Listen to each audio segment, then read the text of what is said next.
Vi har også taget en rød tråd med i dag, som mange af jer står med. Det er de seje aktivister i gruppen, som har strikket flere 100 meters rød tråd. Den symboliserer den røde linje, som vi på ingen måde må overskride.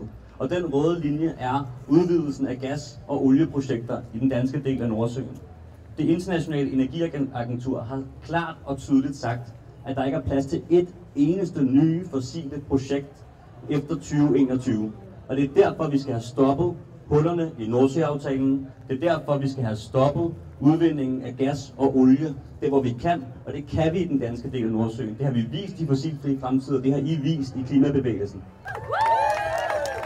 Der er 55 boreplatforme i den danske del af Nordsøen, og der er endnu flere på vej. Det er Hejrefeltet og Solsortefeltet. Og det lyder rart, men det er det langt fra. Det er et gigantisk fossilt vokseværk, som vi har brug for at få stoppet. Og det kan vi gøre sammen.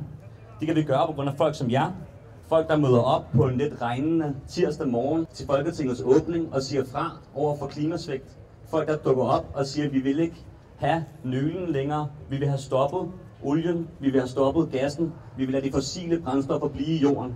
Det er folk som jer, der gør, at vi kan stoppe den udvinding i Nordsøen, som vi har så meget brug for at sige fra overfor. Hvis vi er mange nok, der siger det højt nok, og hvis vi er mange, der siger det højt og tydeligt, at vi vil have en fossilfri fremtid, at vi vil stoppe ødelæggelsen af vores miljø, og vi vil stoppe den grænseoverskridende og grådige jagt på mere gas og olie, så kan vi få en fossilfri fremtid. Tak for ordet. Tusind tak til gruppen Fossilfri Fremtid, og tak for det kæmpe arbejde, I har gjort på så kort tid.